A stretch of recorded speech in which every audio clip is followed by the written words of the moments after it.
Welcome back to Mystery Case X. Today we're continuing our mystery series with a truly baffling case that took place in Taiwan back in 1988. This case sent shockwaves through the Taiwanese public, and for the local police force it is one they will probably never forget. It was an investigation that drove them to a complete dead end, leaving them tearing their hair out for 5 long years before the truth finally came to light.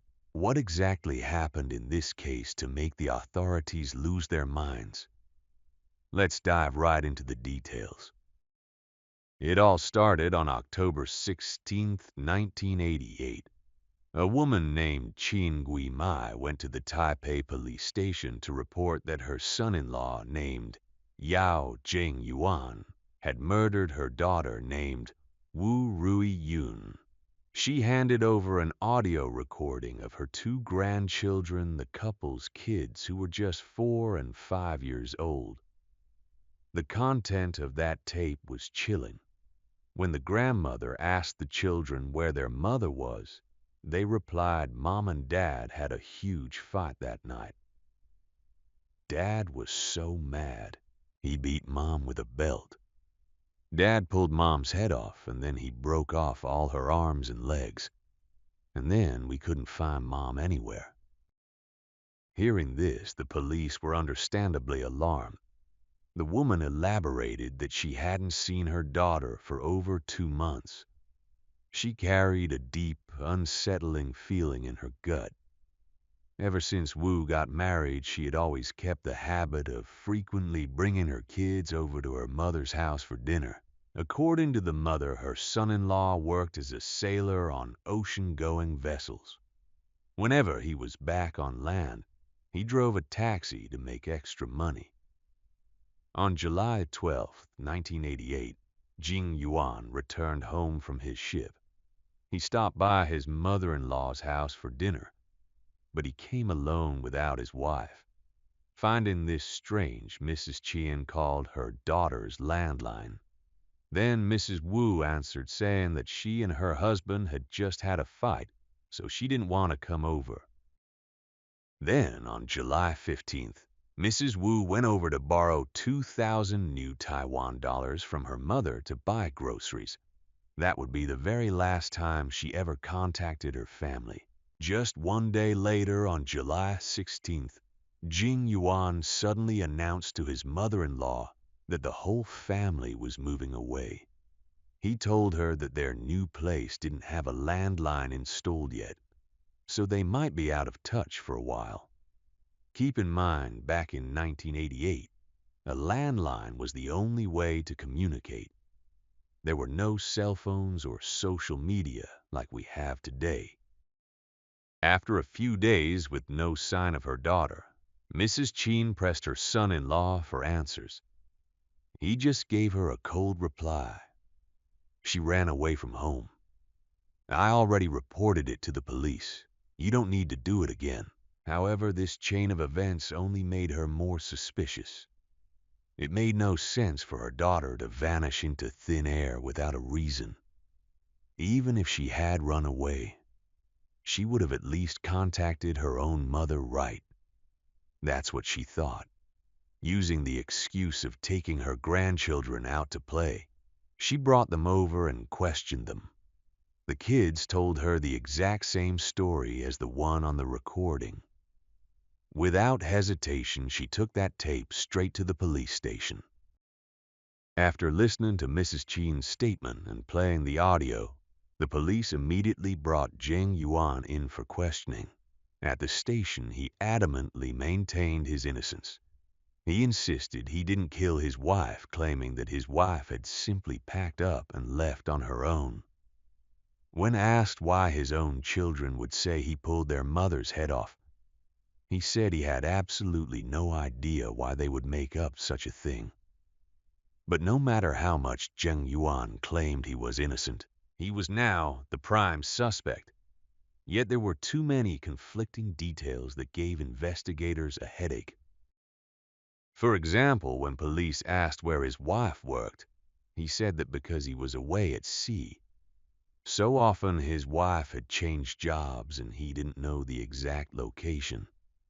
He only vaguely remembered hearing that she was working the night shift at some electronics factory, and since she left, he hadn't seen her. The police found this highly suspicious. They were husband and wife. How could he not know what company she worked for, especially if she was working night shifts? Furthermore, the family had always rented their old house. Then, out of nowhere on July 16th, they abruptly moved out. His excuse was that his wife's sudden disappearance left him feeling depressed. He wanted a change of scenery, so he moved to a new place. Once news of the case leaked to the public, it instantly became a massive media sensation. Reporters swarmed the grandmother, desperate for information.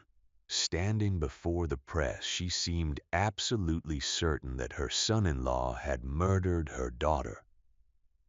She revealed that when her daughter was only 19, she accidentally got pregnant with Zheng Yuan, which forced the family into an arranged marriage. In truth, her family had never approved of him. His life as a sailor was unstable, and his income from driving a cab was unreliable. To make matters worse, he had a severe gambling problem, throwing whatever money he made straight onto the betting table. Because of this, Wu's life had been utterly miserable. She then shared a deeply unsettling supernatural detail. She claimed that for several nights in a row, she dreamed of her daughter wearing a red dress, standing silently at the foot of her bed, staring at her without saying a single word. According to local folklore, when someone dies an unjust death, especially if their throat is cut, their spirit cannot speak when returning in a dream. They can only stand and look at their loved ones in silent anguish. This eerie detail only fueled the public's belief that Wu had indeed been brutally murdered. However, from a legal standpoint, all the accusations and supernatural dreams in the world meant nothing without a body. The police had to actively search for evidence at the couple's old rental home, hoping to find some trace of Mrs. Wu. While there, they heard a bizarre story from the new tenant. The man claimed that on his very first night in the house, he couldn't sleep because he saw the eerie figure of a headless woman standing next to the refrigerator. This haunting apparition appeared for several nights in a row, terrifying him so much that he returned the old fridge to the landlord and bought a new one with his own money. Even more disturbingly, the tenant mentioned that on the day he moved in, he found a massive bag of meat inside that unplugged fridge. It was emitting a horrific, rotting stench. Thinking it was just spoiled meat, he threw it straight into the garbage. Was that bag of meat actually the dismembered remains of Wu Ruiyun? Unfortunately, the trash had long since been collected by the sanitation trucks, making it impossible to verify. Under crushing pressure from the public and the media, the Taiwanese police were desperate to crack the case. Even knowing that children's testimonies are notoriously difficult to use in court, they had no choice but to cling to the statements of the two kids. When questioned further, the children dropped another chilling detail. Dad used his taxi to drive us along with Mom's body to bury her at Youth Park, a park located on the route between their house and the children's school. The police immediately mobilized a search team to Youth Park. The park was crowded during the day but completely deserted at night, making it a very plausible location for disposing of a body. Authorities practically dug up the entire park, but they didn't find a single bone or any trace of human remains. Even without finding a body, the tragic story of two little kids watching their father murder their mother, heavily sensationalized by the press, pushed public outrage to a boiling point. Everyone's heart broke for these severely traumatized innocent children.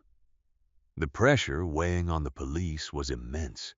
They had to find Wu Ruiyun's body at all costs. But without a shred of physical evidence, the investigation hit a brick wall. When the case went to a preliminary hearing, the defense attorney pointedly asked the children, "Did someone teach you to say these things?"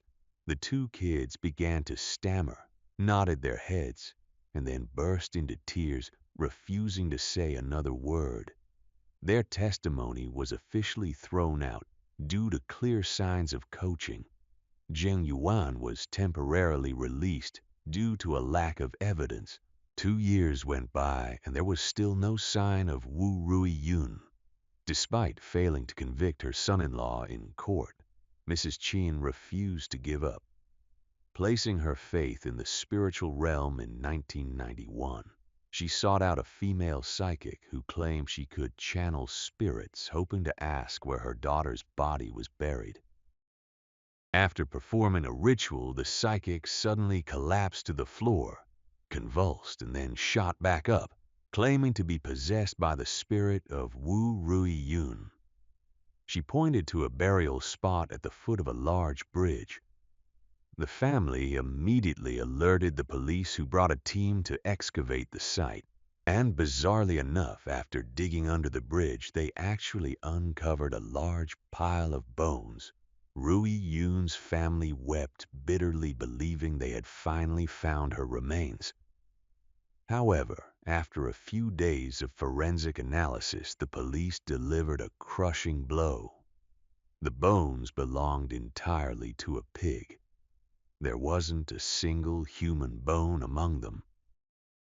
It turned out that Guimai's family had been scammed by the psychic through a highly orchestrated performance.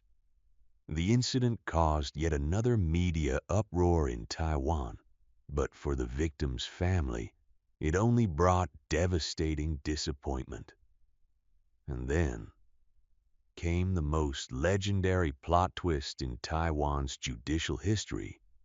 In February 1993, exactly 5 years after the incident began, Wu Ruiyun suddenly appeared in the flesh. She was perfectly healthy, without a single scratch on her. To make things even crazier, she brought along a 2-year-old son, a child she had with another man. The only reason she showed up was because she needed to retrieve her family registry documents from her mother's house to get a birth certificate for the toddler. The jaw-dropping truth finally came to light. 5 years earlier, Wu Ruiyun hadn't been working night shifts at an electronics factory at all. She was actually working at a sauna in Taipei. There, she developed a romantic relationship and had an affair with a man named Ying. This man had absolutely no idea that she was married with 2 kids back home. Driven by her new romance on that fateful night in July 1988, Ruiyun got into a violent argument with her husband, demanding a divorce. After her husband hit her in a fit of rage, she packed her bags, abandoned her 2 young children, and ran away with her lover to live somewhere else under the fake name Liu Rui Lian. When the police asked her, "For the past 5 years, your murder case was famous all over Taiwan. Don't tell us you didn't know about it." Wu Ruiyun calmly replied that, yes, she knew, but she was terrified that if her lover found out, she already had a family and kids, he would leave her, so she chose to stay quiet. She didn't care that her legal husband was being falsely accused of murder. She didn't care that her own mother spent 5 long years crying and frantically searching for her corpse. And she didn't care that her own 2 children had to live under the harsh scrutiny and gossip of society. She was willing to let the entire world be deceived, as long as it protected her own selfish happiness. After the truth was exposed, Jing Yuan, the man who had been falsely accused for half a decade, immediately filed a lawsuit against Wu Ruiyun and her lover for destroying his family. He also sued his mother-in-law for defamation and for coercing the children into giving false testimony. However, because the laws at the time were quite lenient, and the court ruled that the mother-in-law had acted blindly out of a desperate love for her daughter, the whole saga ended with just a standard divorce and a mild administrative fine for Wu Ruiyun. After hearing this story, does your blood boil as much as mine does? Usually, when we listen to true crime cases, we feel outrage at the cruelty of the killer and a sense of satisfaction when the guilty are punished. But in this case, even though no one died and no murder actually took place, the ending leaves you with an overwhelming sense of frustration. It's true what they say, the apple doesn't fall far from the tree.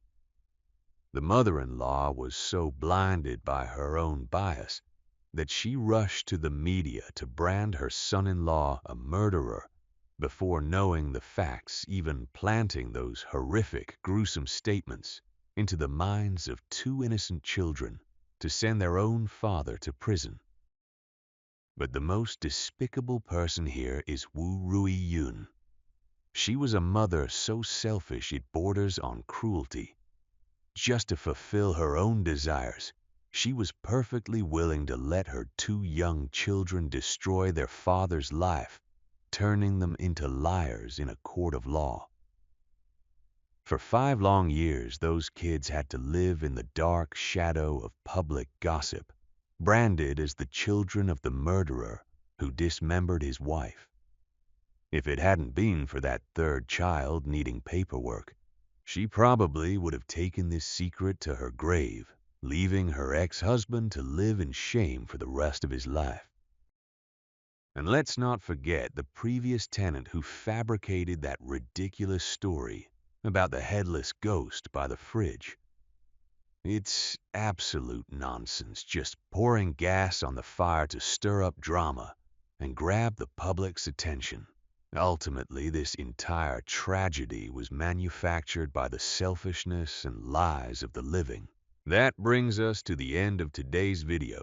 In our next upload, I'll be covering a highly requested and deeply mysterious case. Don't forget to hit that red subscribe button and ring the notification bell so you don't miss it. For now, thank you for listening, and I'll see you in the next case.